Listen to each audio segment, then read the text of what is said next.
All right, Shalom. First and foremost, I want to give all praises, glory, and honor to Yad, La, Yahweh, Bahashem, Yahweh Shai, Waharachak, Wadash. The honors to the apostles and the elders of great most on roll well. And peace and blessing salutations to the hopefully elect of the nation of Israel, Yasha Allah. All right, this lesson, uh, I entitled the lesson Soon. All right, and the reason I entitled that is because, people are always looking for dates. When is the nuclear destruction going to happen? When is Yahweh Shai going to come back? When is Esau going to be taken down? We don't know. All right, we don't know. And anybody saying, yeah, it's going to be this date or this date, they're lying. All right, they're liars because we don't know the day. All right, could it be 2019? Possibly.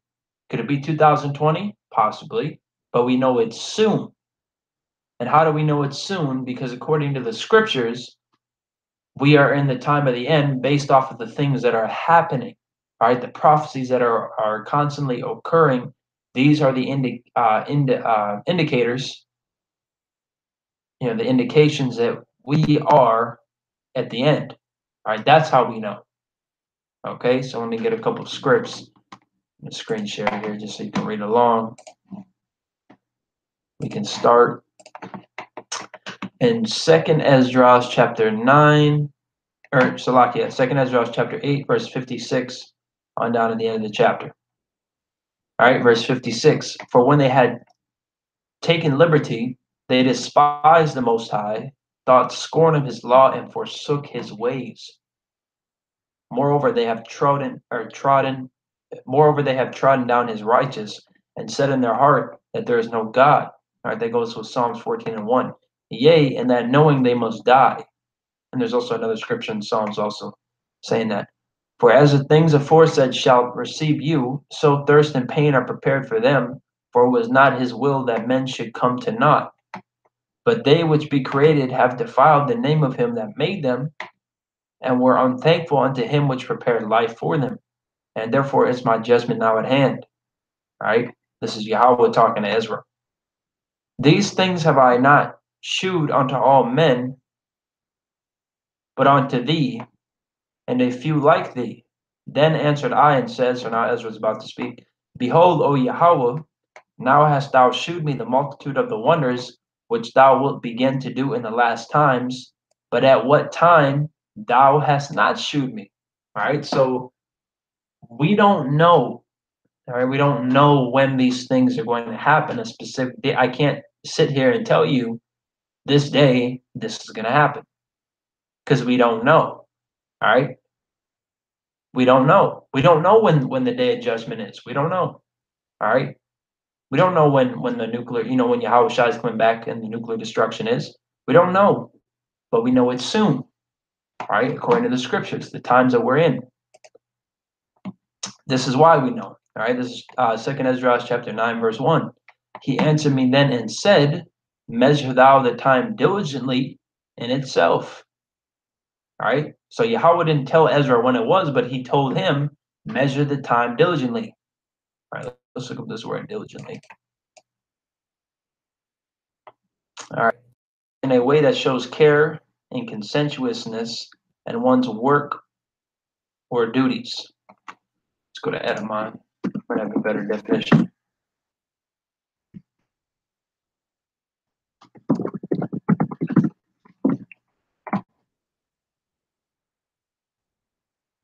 All right, so it's constant in effort to accomplish what is undertaken, attentive, careful, be content with, appreciate.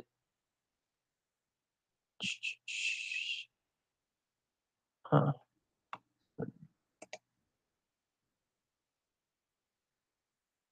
Single out. Okay, so we have to diligently be paying attention to the signs that are around us. All right, some of these major signs are, tensions between countries. All right, tensions between the nations on the planet, and I'm talking about nations as in Esau and Jacob. All right, which is Edom and Israel. All right, look out for the RFID chip being pushed more and more in mainstream media. All right, look for uh, well, the national emergency has been declared, so martial law can technically be implemented any day. All right, but you just need to be watching. You need to diligently be watching. All right, you need to be sober minded. All right, especially in the times that we're in now, because Esau is going to roll on us pretty soon here, man, and you got to be ready for that. All right, not physically, not like you got to have this and that stored up in your house, but you got to you got to mentally, which goes into spiritually, be prepared. All right. So it says, 2 Ezra 9:1, he answered me then and said, measure thou the time diligently in itself, and when thou seest part of the signs pass which I have told thee before, then shalt thou understand that it is the very same time wherein the highest will begin to visit the world which he made. So we don't know what day, but we know what we're looking for. All right? We know what we're looking for. Just like if you were driving on a road, all right, you don't know when to turn. It's not telling you how far away it is, but you know what the street name is called, so you know where you're supposed to turn. You know, you know that you're coming up on that street, although you don't know how far away it is. If that's a decent enough analogy to understand, I guess, because that really wasn't that good of an analogy, but it's all through the Spirit. All right, verse 3. Therefore, when there shall be seen earthquakes and uproars of the people in the world, then shalt thou well understand that the Most High spake those things from the days that were before thee, even from the beginning. For like as all that is made in the world hath a beginning and an end, and the end is manifest. What end is manifest? What end? The end of the world. What world? Esau's world. All right. Read 2 Ezra 6, verse 7 to 9. All right. Esau is the end of the world, and Jacob is the beginning that followeth. We're in the end of Esau's world, and in the beginning of Jacob. Jacob's world is about to be established. But first, Esau has to go down, just like that saying in old Western movies, this town ain't big enough for the both of us. All right. In order for Jacob to be in rulership, Esau has to go down. You can't put two kings on one throne. All right. There's only room for one. Verse 6. And plus, you can't have wickedness and righteousness ruling at the same time. That wouldn't make any sense. It's just confusion. The wicked have to be taken down, stripped of power, right, made bare spiritually, and the righteous are going to be put on high. All right, verse 6. Even so, the times also the highest have plain beginnings and wonder and powerful works and endings and effects and signs. And everyone that shall be saved and shall be able to escape what? Ultimately, that nuclear destruction, but Jacob's trouble. All right, the calamities, the massive perils that are about to come upon this place, by his works and by faith, whereby ye have believed. All right, another heavy thing about this precept is it says his works and by faith. All right, because faith without works is dead, and works without faith is dead. So yeah, you got faith, go out in the highways and byways. All right, put up YouTube videos. I'm talking to the men, by the way. And if you go out in the highways and byways and make YouTube videos, do you have faith? Are you just kind of sludging along, or do you actually believe what you're doing? Do you actually have passion? Because we have to pray for more faith, man. We have to pray for more passion. We have to pray for more fire. And we have to pray for more patience and more fear. Right? It says, whereby ye have believed, shall be preserved from the said perils, and shall see my salvation in my land and within my borders, for I have sanctified them for me from the beginning. Then shall they be in pitiful case which now have abused my ways, and they that have cast them away despitefully shall dwell in torments. For such as in their life have received benefits and have not known me, and they that had loathed my law while they had yet liberty, and when as yet place of repentance was open unto them, understood not, but despised it, the same must know it after death by pain. Excuse me, Salaki, I'm going to read down to 16. Verse 13, and therefore be thou not curious how the ungodly shall be punished and when, but inquire how the righteous shall be saved, whose the world is and for whom the world is created. Then answered I and said, I have said before, and now do speak, and will speak it also hereafter, that there be many more of them which perish than of them which shall be saved. Like as a wave is greater than a drop. And if you don't know what perish means, basically means killed, all right? Done away with, destroyed, all right? But we'll look it up anyways, just to get the exact definition. It says death typically in a violent, sudden, or untimely way, and that made it even heavier. All right, suffer complete ruin or destruction. Let's go to Edamon. Edamon usually got major meat on it, so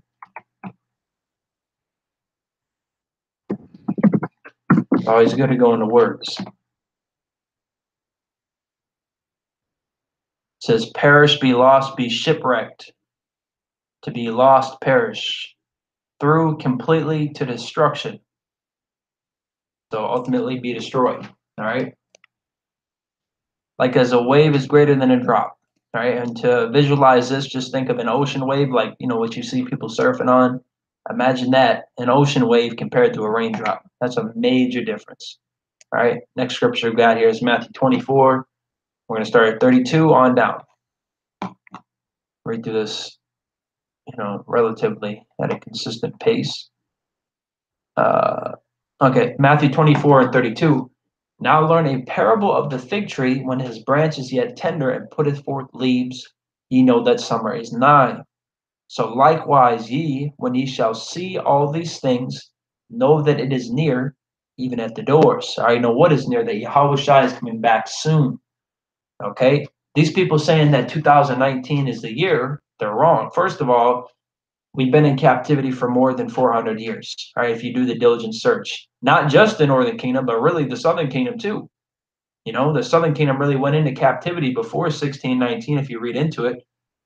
Maybe not as a whole, but there was definitely portions of it. I mean, they even show you that in some school textbooks, like the textbook I got for online school, it even says that in there, right? That they were doing it in the 1500s and possibly even in the late 1400s for certain things, right?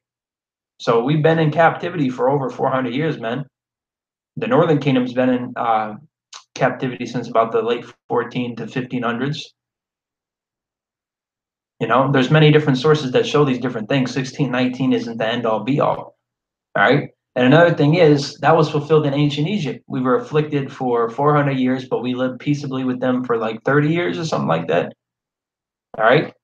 Because when, once Joseph died and the Pharaoh didn't know Joseph, he didn't know about him or anything, they start afflicting the Israelites. All right. And also it tells you that they would come out with great substance. This captivity, we're not coming out with great substance. Yahweh, Yahusha, we're of the elect, the elect are going to be beamed up. They're not coming out with great substance. This place is going to be utterly wasted. All right. But, people just are desperate to get out of here. And we get it, man. We want to get out of here too, but don't be putting labels on years like that, man. Like in terms of 2019, the year of deliverance. You don't know that. All right. I mean, you can believe that through faith. You can believe, by all means, but don't go teaching that as a doctrine. Yeah, we're going to get out 400-year prophecy. It's not talking about that. All right. What do you not understand? Right here, it tells you, Yahushai told us that no man knows except the Father. So how are you going to say that it's this year? You saying that you're above the Father? And don't take it literally like, oh, well, we don't know the literal day. But we don't know the year either, man. All right. I mean, we can make, conclusions based off of the signs that we're seeing. Like, yeah, it could be this year, could be next year.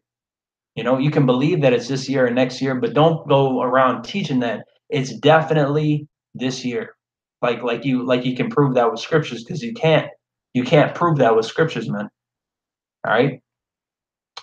But we know it's close.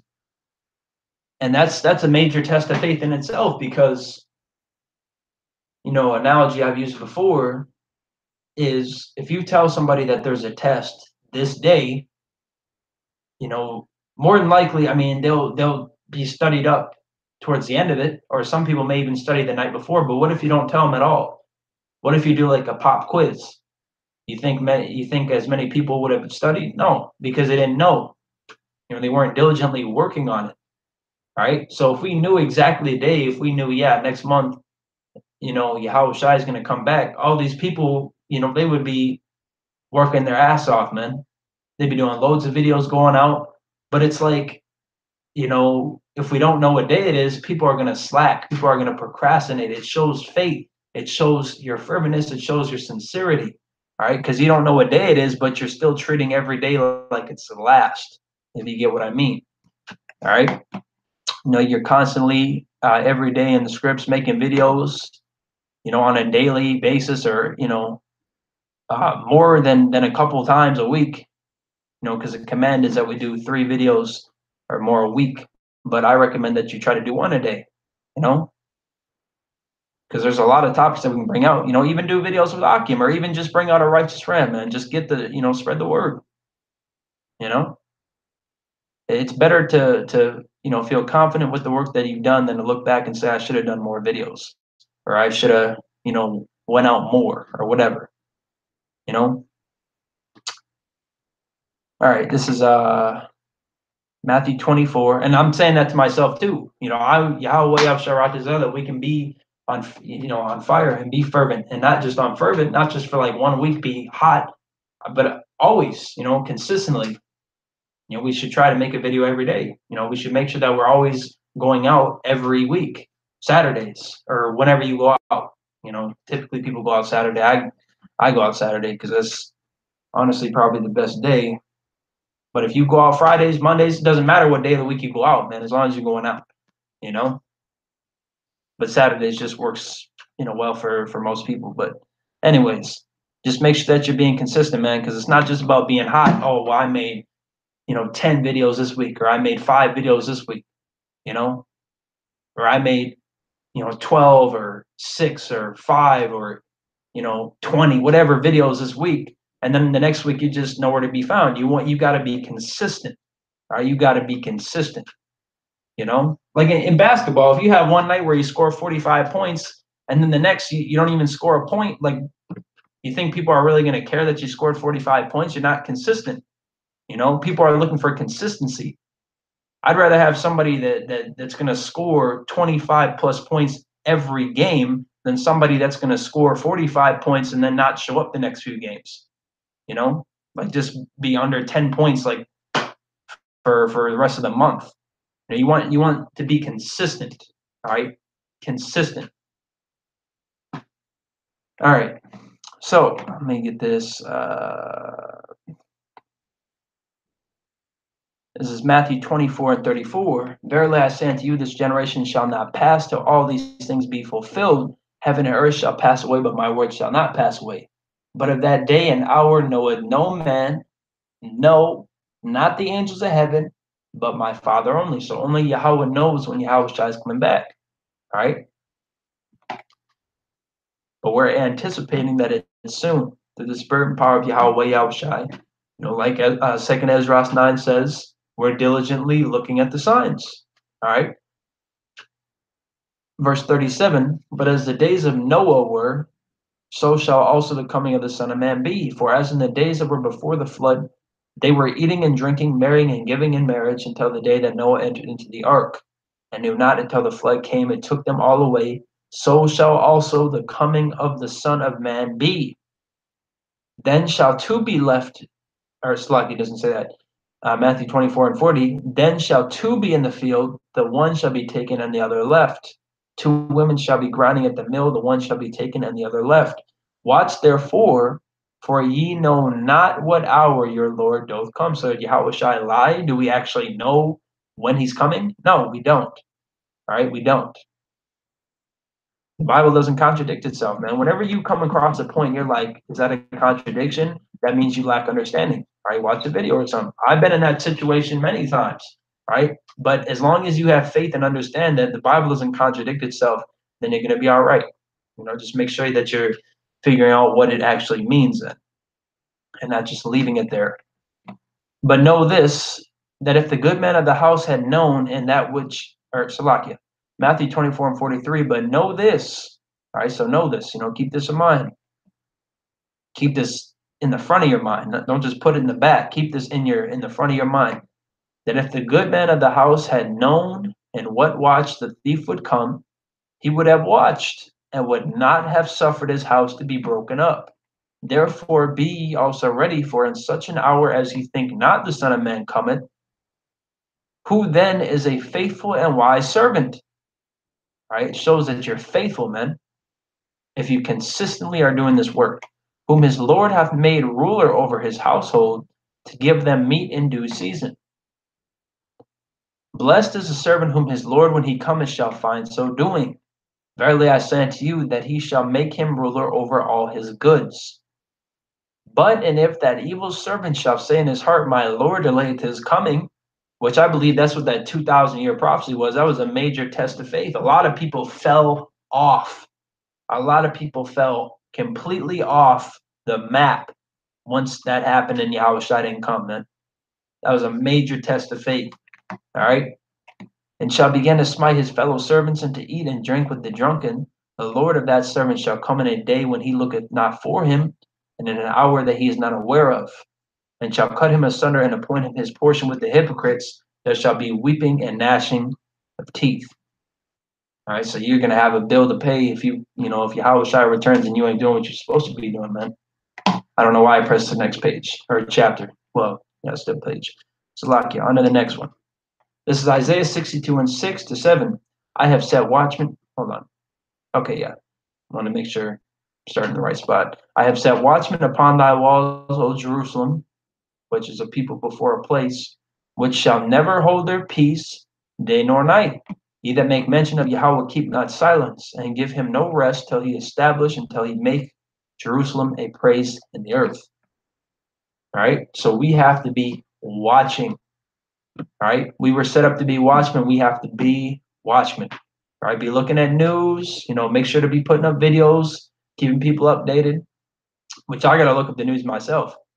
Honestly, these past couple of days, I haven't really been doing that. So I gotta, go back into that. Go on RT. There was actually a recent article on RT that I saw that a brother brought out. All right, GMS Solemn Assembly 2. And it was an article on the fact that they had a field trip and they were making students pick cotton and having them sing slave songs, from slavery. So-called slave songs. We know those were Israelites singing. And it's sparking outrage. Right? And notice how they keep doing these things. All right, these devils keep doing certain things, like making some sort of racist product, like typically some sort of fashion type of thing, like a clothing item, or whatever. They'll do something, and then they'll just say, "Oh, sorry," and Jake just like, "All right." Jake doesn't even care. Like they keep doing that. It's very clear that they're not seriously sorry about anything, and they don't feel any pity for you. Right? They don't care. They're gonna keep doing it because they know that they're gonna keep getting away with it. Right? But they're not. That's the thing. They think they are. The pride has deceived them. Like it says in Obadiah, I think that's verse 3 or 4. 3 and 4 are both good verses. The whole book of Obadiah is a really good book. All right, great book. With the spirit and power of Yahweh Yahushua. But they're not going to get away with it for too much longer, man. All right, so you devils better enjoy it while you can. All right, because one of these times, pretty soon here, and it's not a matter of if, it's a matter of when. All right, because you will. One of these times, you're going to keep running around the board thinking that you're, running over all the properties, not having to pay any money. Got all that money in your hand. Like Monopoly, you keep passing over everybody's stuff, and you ain't going to land on nothing. One of these times you're going to land on it, you're going to go bankrupt, man, and you're going to have nothing to say. Right? You're going to be completely through. You're going to be out the game. You're going to be stripped of your power, and you're going to be thrown right into slavery, right into prison. And you ain't got to get out a free jail card, man, or get out of jail free. Is what I meant to say. But this is the last scripture I'm going to pull out. These last 3. Because people don't, since we don't tell them it's this day, they feel like it ain't coming or that it's a long ways away. Well, not in my lifetime. All right. That's what Jake be saying all the time. So because of that, they believe that they can just sin. They can do whatever they want because they ain't got to worry about it. They don't have to be responsible yet. That's why. Jake thinks that they don't have to be responsible. And Jake loves doing things at the last minute. But that's not how this is going to work. Right? Either you're getting right, right off the bat, or you ain't getting right at all.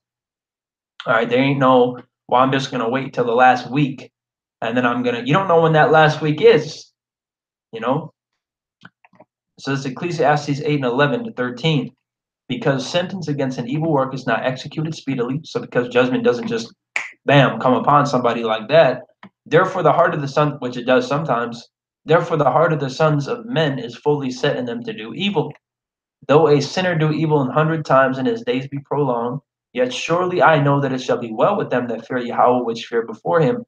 But it shall not be well with the wicked, neither shall he prolong his days, which are as a shadow, because he feareth not before Yahweh. Right? And fear is a major part of the foundation. Right? You got to mix faith and fear. That is a big part of the foundation, right, that we're building upon. All right. So with that said, I want to give all praises, glory, and honor Thamyad, Allah, Yahweh, Bahashim, Yahweh Shai, Waharachak Wadash, the bonders of the apostles and the elders who read most on a rule well, and peace and blessing salutations to the hopefully elect of the nation of Israel, Yashar Allah. All right, Shalom.